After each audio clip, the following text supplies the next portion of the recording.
I'm Emily, just a regular girl working as a florist in a big city shop. Life's pretty straightforward for me: wake up, work with flowers, and sleep. But, let me tell you about the day that kinda turned everything on its head. It was a regular morning with the sun shining bright and the shop bustling with the usual crowd when he walked in. This guy, Tom, was a new face, probably in his late 20s, dressed sharp, and carried himself like he owned the place. He walked straight up to me with a confident stride. "Hey, I need a bouquet, something real special," Tom said, scanning the store but keeping a casual tone. I put together a mix of vibrant roses, delicate lilies, and some exotic orchids, making sure every stem was perfect. Handing over the bouquet, I couldn't help but add, "Whoever's getting this is super lucky. You sure know how to pick 'em." He chuckled, a bit of a smirk playing on his lips. "Oh, it's not for a lady friend, if that's what you're thinking. It's for my mom. Her birthday." I felt my cheeks heat up a bit. "Oh, right. That's sweet of you." "Yeah, well, she deserves it," he said, his tone softening. "How much do I owe you?" After watching him leave, I shook off the awkwardness and went back to work. But guess what? The next day, just as I was arranging a new batch of tulips, Tom popped back in. This time, he had a different look in his eye. "Hey, Emily, right? I was here yesterday," he started, like I could forget. "Yeah, I remember. Need another bouquet today?" I asked, wiping my hands on my apron. "Nope, not today. Actually, I was wondering if you'd like to grab coffee with me. There's a nice place just around the corner.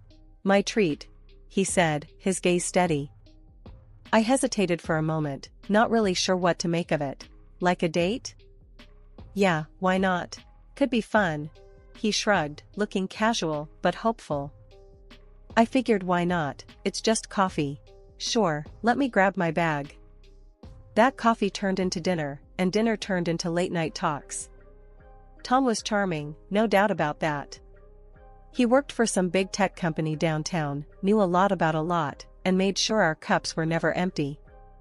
Before I knew it, I was laughing more than I had in months, and he was right there with me, matching my smiles with his own.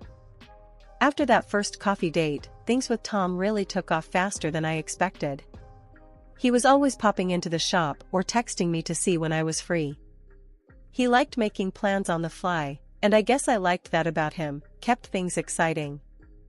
"So, what's the plan for tonight?" I asked one evening as we left the coffee shop, the city lights starting to flicker on around us. "Thought we might catch a movie, then grab some dinner. How's that sound?" Tom replied, his hands tucked into his jeans pockets. "Sounds perfect." I smiled, happy to spend another night out with him. Movie nights turned into concert weekends, and dinners turned into midnight walks along the river. It was like we couldn't get enough of each other. Tom was all about the grand gestures too. He surprised me one night after a particularly rough day at work. "Hey, you look like you could use a break," he said as he walked into the shop, a mischievous grin on his face. "Yeah, today's been crazy.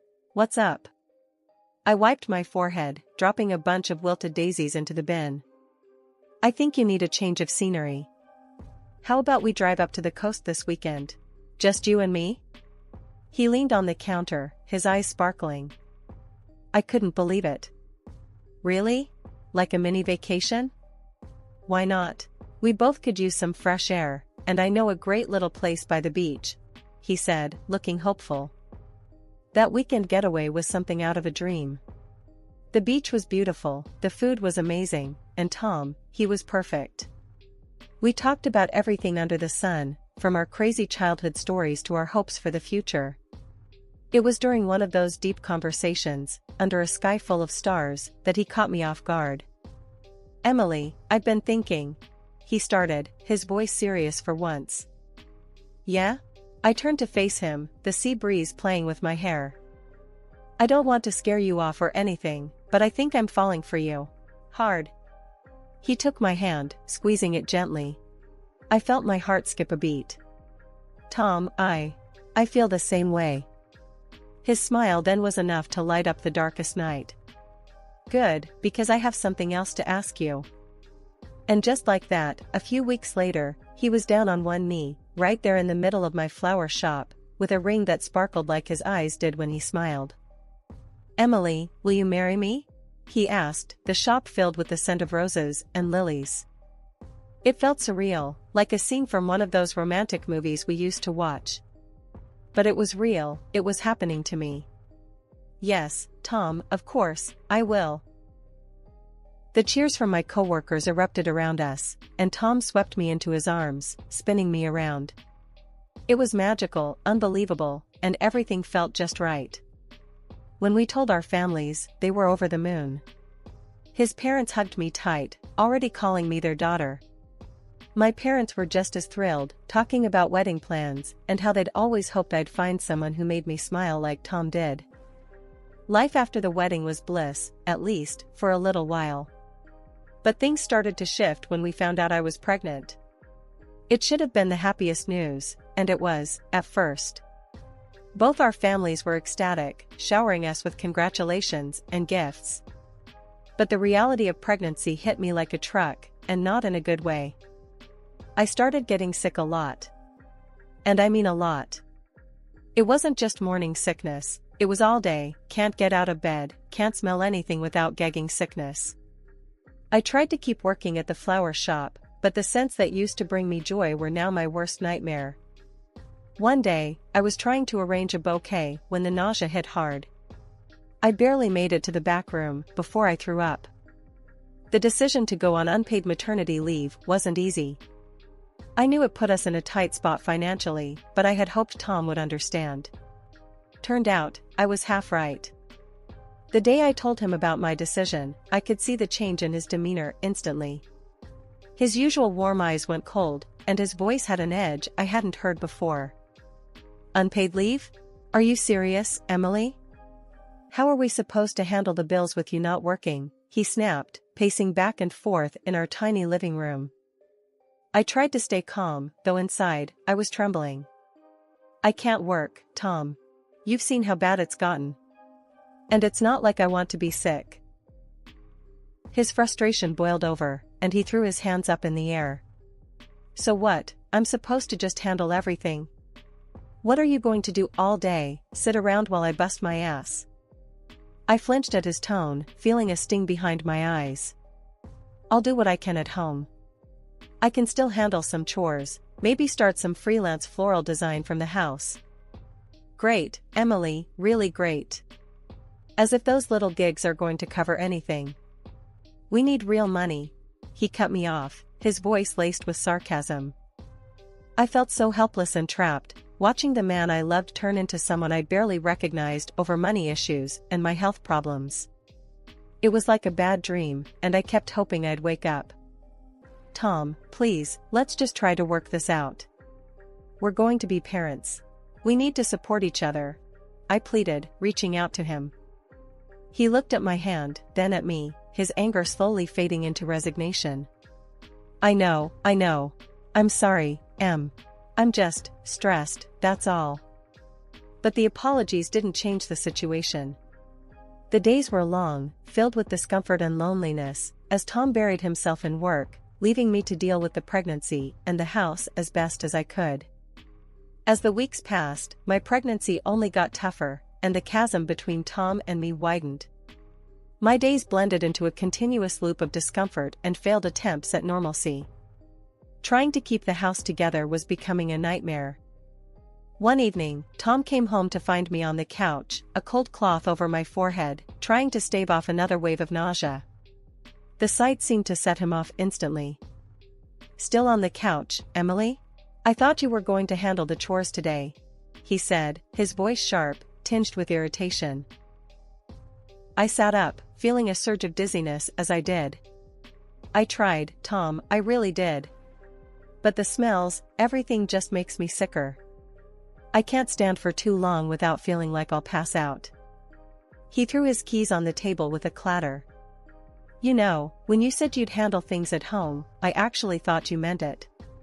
But every day, I come back to this." I felt a sting at his words, a mix of guilt and frustration building inside me. "I am trying. But doing the dishes, cooking, it all just makes me feel worse. I can't help it, Tom. Well, maybe you need to try harder.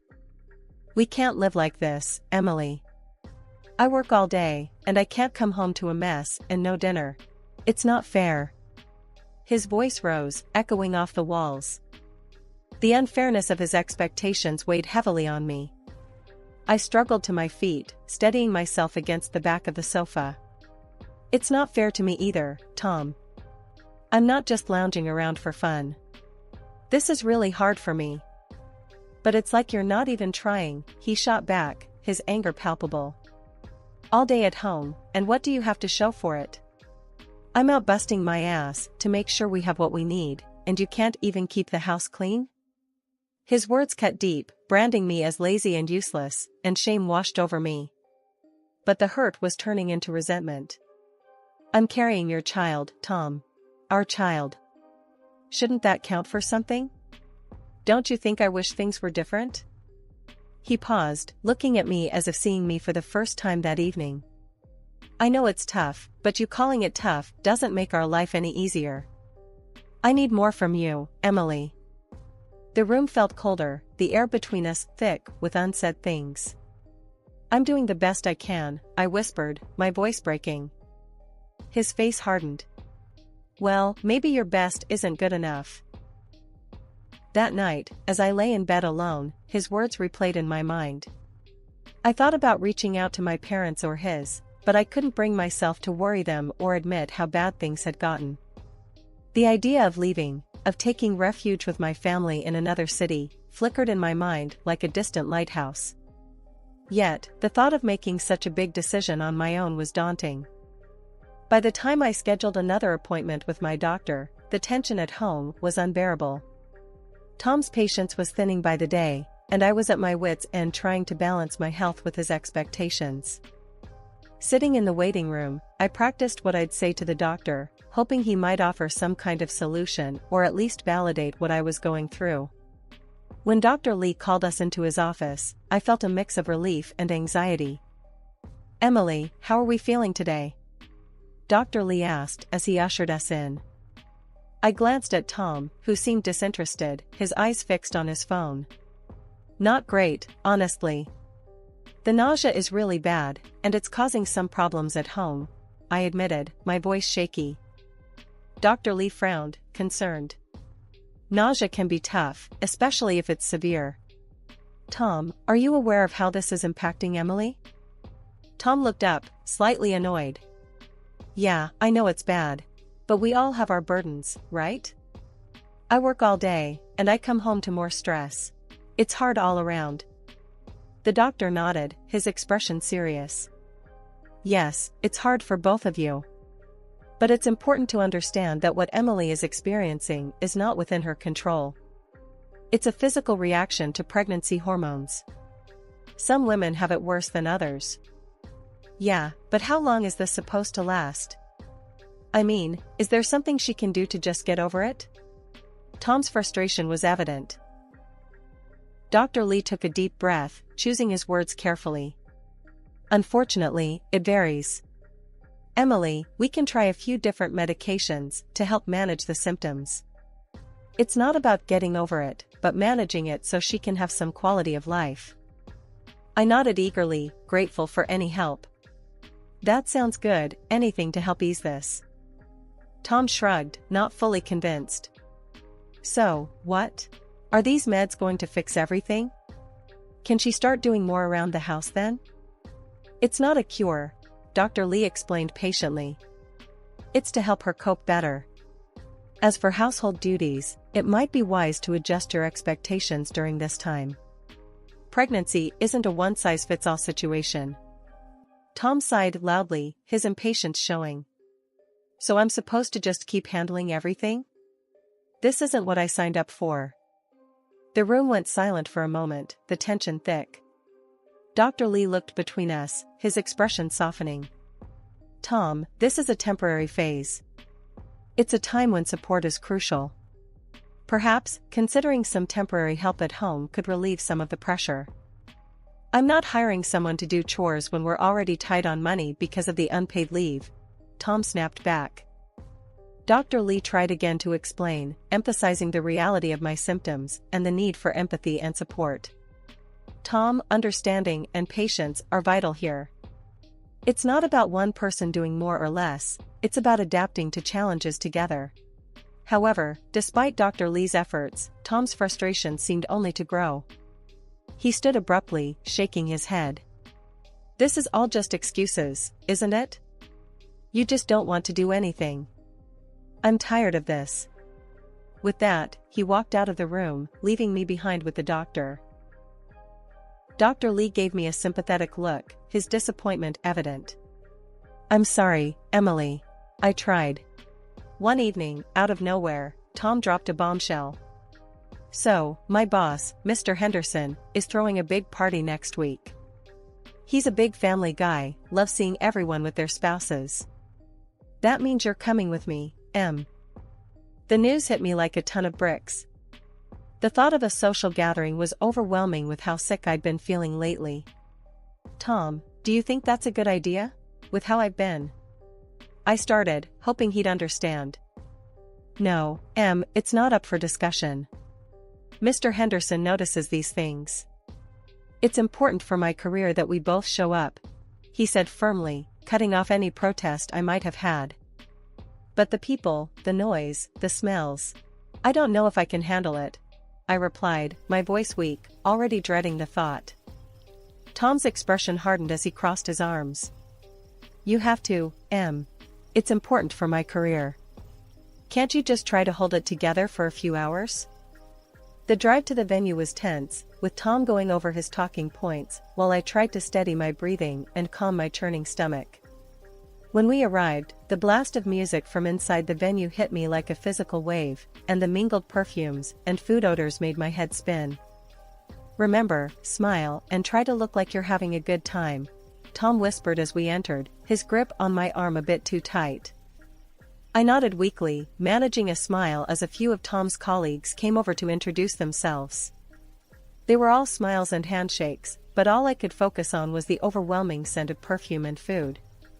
It wasn't long before I felt the nausea rise, fast and unforgiving. Tom, I need to step outside for a bit, I murmured after a particularly strong wave of nausea hit me.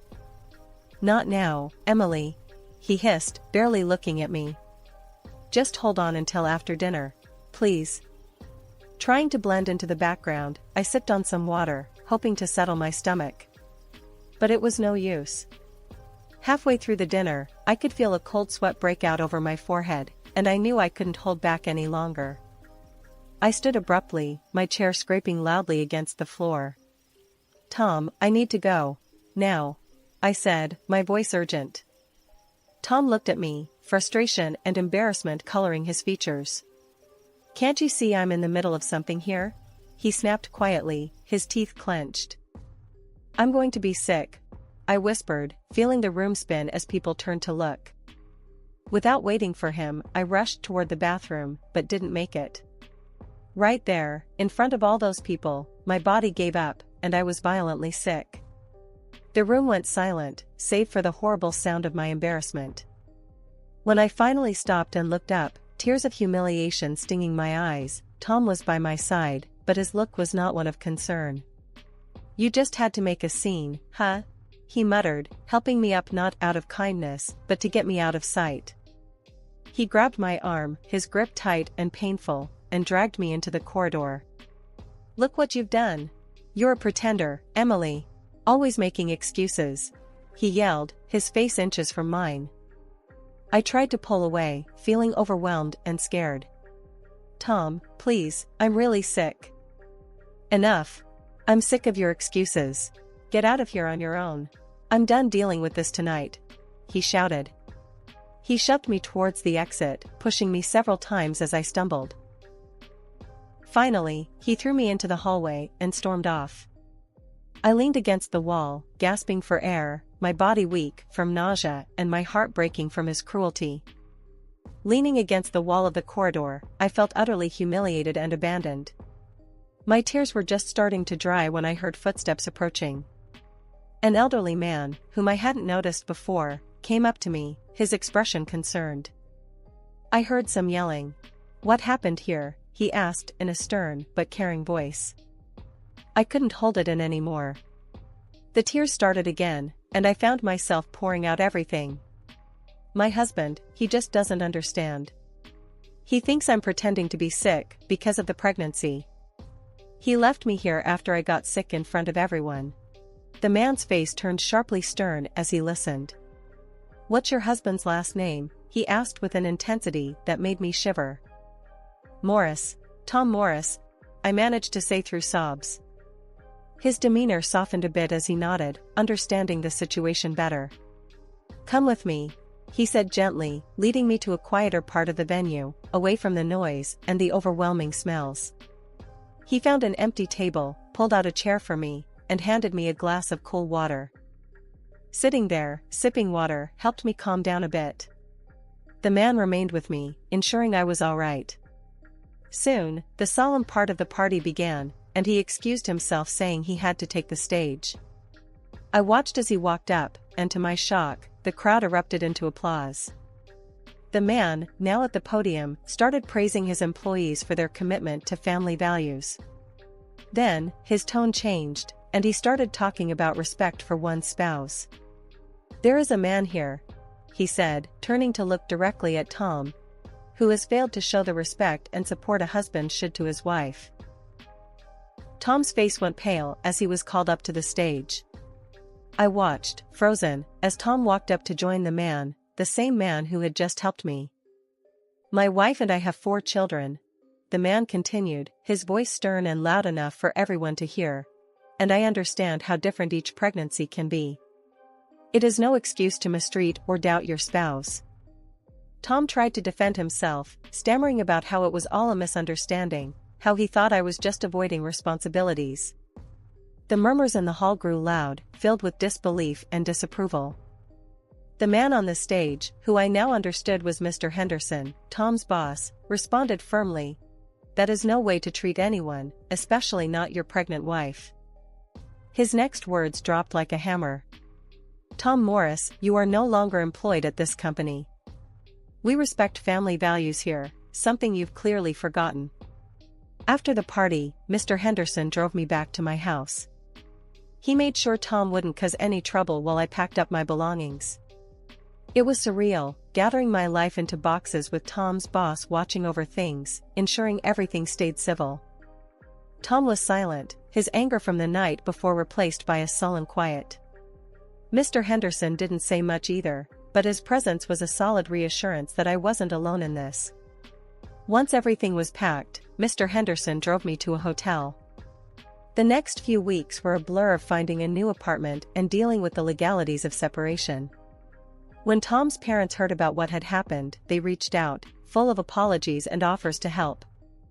Despite everything, I was grateful for their support. They helped me cover the rent for my new place for several months.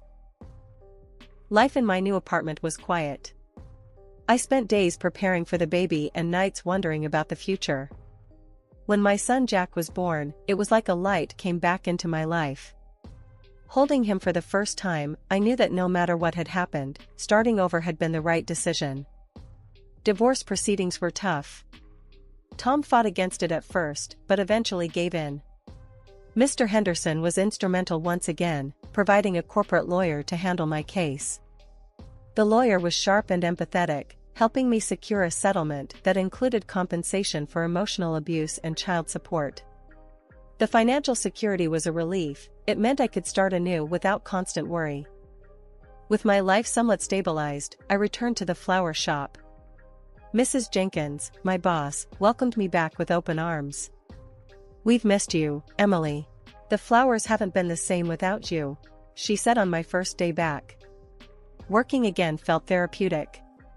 Arranging bouquets, advising customers, and tending to the plants, I found peace and a sense of normalcy that had been missing from my life for too long.